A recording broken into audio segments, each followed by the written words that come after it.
Back to my channel. तो चलिए start करते हैं। स्टार्ट करने से पहले जिन कैंडिडेट्स ने हमारा चैनल अभी सब्सक्राइब नहीं किया है तो प्लीज़ सब्सक्राइब करके बेल बटन को प्रेस कर लें, जिससे मैं कोई भी वीडियो अपलोड करूं तो उसका नोटिफिकेशन आपको सबसे पहले मिल सके। ओके, तो स्टार्ट करते हैं। CBAT जिसका हमें इंतज़ार था उसकी RRB ALP CBAT exam date and city intimation. Okay, तो इसका एग्ज़ाम 15 जुलाई को है। तो ये तो सब लोगों को पता लग गया होगा कि आप RRB की वेबसाइट पे जा कर के वेबसाइट पे जाके और वहाँ पे लॉगिन कर लें। लॉगिन करके आपको क्या मिलेगा मैं बता देता हूँ। जैसे RRB वेबसाइट आप ओपन करेंगे, एक सेकंड पेन ले लेते हैं दूसरा। हाँ,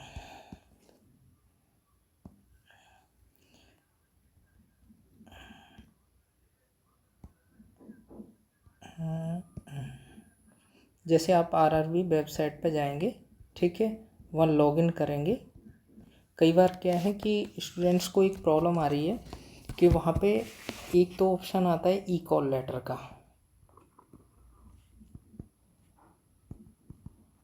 और इधर नीचे की साइड में जो ऑप्शन आ रहा है ना, वो आ रहा है सिटी इंटीमेशन का,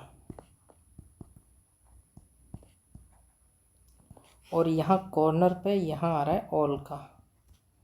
ओके, तो अगर ये मिल रहा है और ये नहीं मिल रहा है आपको, तो आप ऑल पे जा कर के एक बार चेक कर सकते हैं। वहाँ आपका प्रॉपर तरीके से सारी चीज़ें मिल जाएंगी।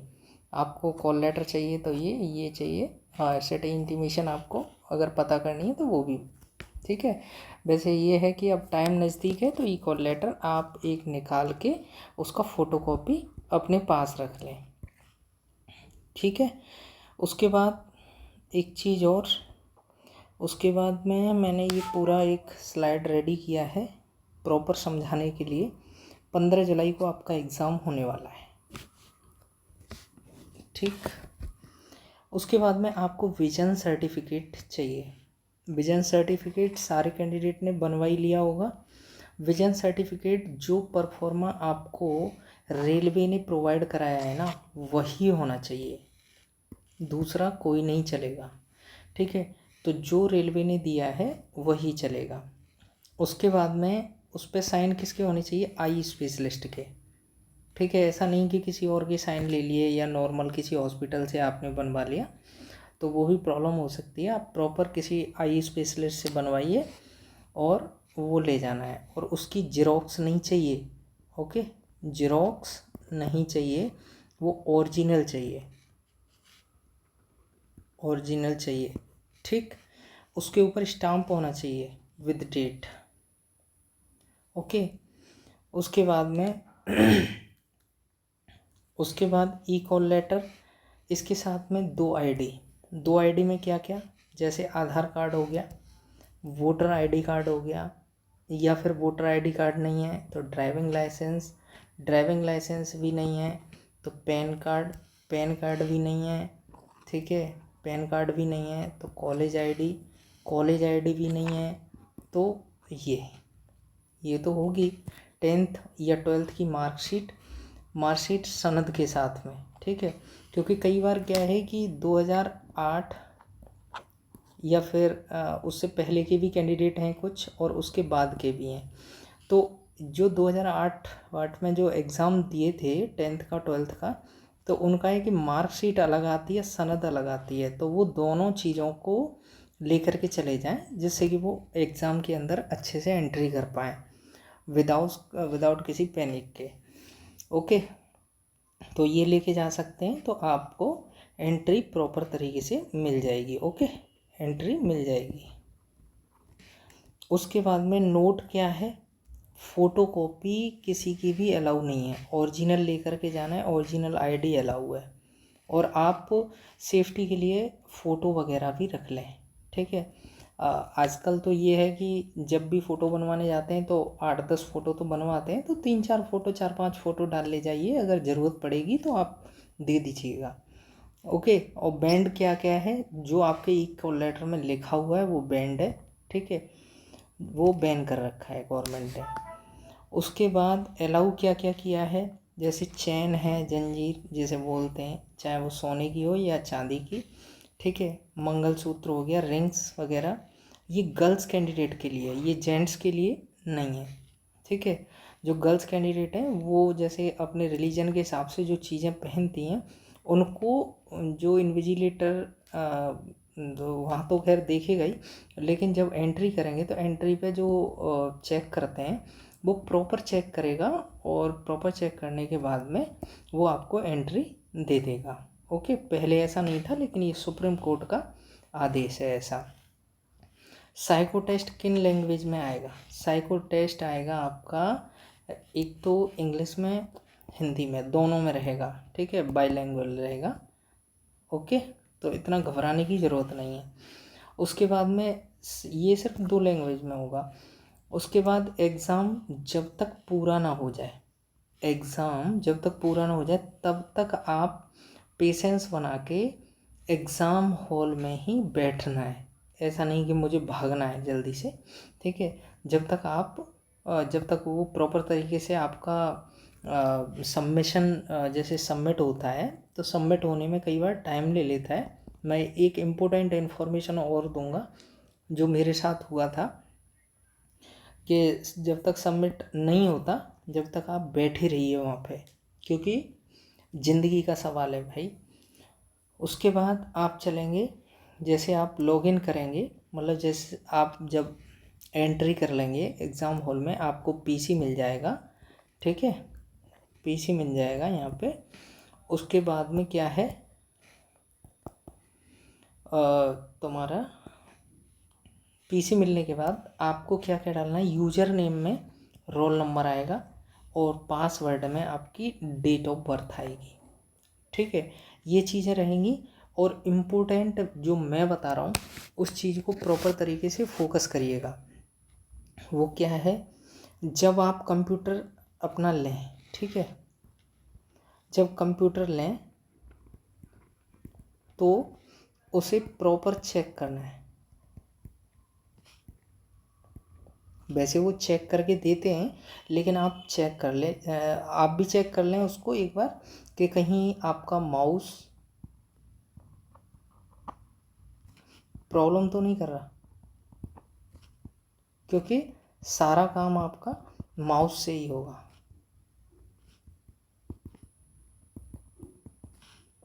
उसके बाद में आप उसकी जो वायर है ना, ठीक है, जैसे पीसी की जो वायर रहती हैं, वायर या केबल जो रहती हैं, और इसको चेक करा लें ये प्रॉपर कनेक्शन है कि नहीं है।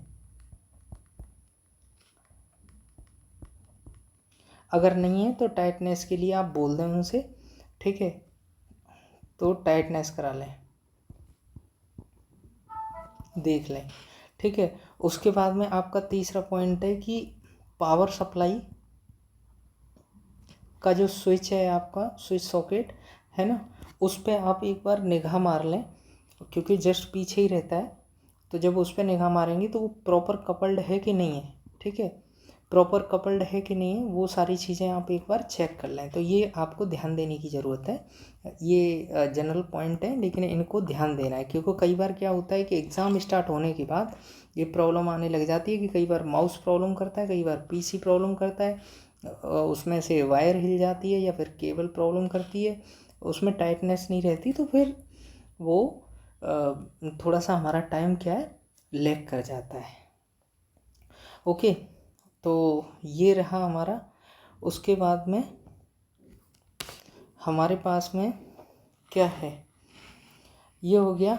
तो ये मैंने बता ही दी हैं सारी चीज़ें। और बाद बाकी एक चीज़ और, कि जब आप साइको दें तो एक बार और मैं रिमाइंड करा देता हूँ कि आप 1 2 3 4 और 5 ये बैटरी हैं, ठीक है। आप बैटरी में जैसे आप क्वेश्चन स्टार्ट आ गया आपके पास में, तो क्वेश्चन को करने के बाद उसे रिव्यू ना करें प्लीज़, जैसे बस करते जाएं आगे, ठीक है। आप पीछे मुड़ के नहीं देखना, आपको बस क्वेश्चन टिक करना है और आगे बढ़ना है। ओके, ऐसे ही इसमें आपकी एक्यूरेसी वगैरह जो भी है आप ठीक कर रखी होगी। ओके, क्योंकि काफ़ी टाइम से आप मॉक लगा रहे हैं और एक मॉक आपका आरआरबी की वेबसाइट पे भी आया था, तो परफॉर्मेंस आपको पता लग गई होगी। ठीक है, तो ये सारी चीज़ें, तो 4-5 बैटरी में आपको ऐसे ही करना है। और थोड़ा मेमोरी टेस्ट है ना, उसको ध्यान से करना है। एक बार सिर्फ ये सोच के जाना है कि एक बार है और एक ही चांस मिला है मेरे को, दोबारा कोई चांस नहीं है। ठीक है, उसके बाद जैसे ये हो गया मेमोरी टेस्ट, और उसके बाद जैसे अभी नया सर्कल टेस्ट और ऐड करने के लिए जा रहे हैं ये लोग, तो सर्कल टेस्ट को आपने अच्छे से कर ही रखा होगा। ठीक है, तो सर्कल टेस्ट को भी ठीक से आपको अटेम्प्ट करना है। ठीक है, और एक्यूरेसी की आप चिंता मत करो, क्योंकि एक्यूरेसी तो आपने ठीक ठाक कर ही रखी है। अब सिर्फ आपको एग्ज़ाम हॉल के अंदर बैठना है और सिर्फ एग्ज़ाम को देना है। ओके, रही बात दूसरी कि जब आप एग्ज़ाम देने के लिए जाएं तो प्लीज़ मेरी एक चीज़ मान लेना कि जैसे आपका कल का एग्ज़ाम है, जैसे आज तारीख होगी 11, कल 12, तो आज आपको जितना करना है, जैसे आपको 10 बजे तक, ठीक है, या रात को 11, लास्ट 11:30 कर देना। उसके बाद फिर कुछ नहीं देखना है, कुछ नहीं देखना। अगले दिन 12 तारीख को जाके सिर्फ एग्ज़ाम हॉल में क्या करना है, एग्ज़ाम देना है। ठीक है, तो इन सब चीज़ों को ध्यान देते हुए आप अपने एग्ज़ाम को ठीक से परफॉर्म कीजिएगा। और ऑल द बेस्ट इसी सेशन के साथ, और देखते हैं, देखो किस तरीके से रिज़ल्ट आते हैं बच्चों के।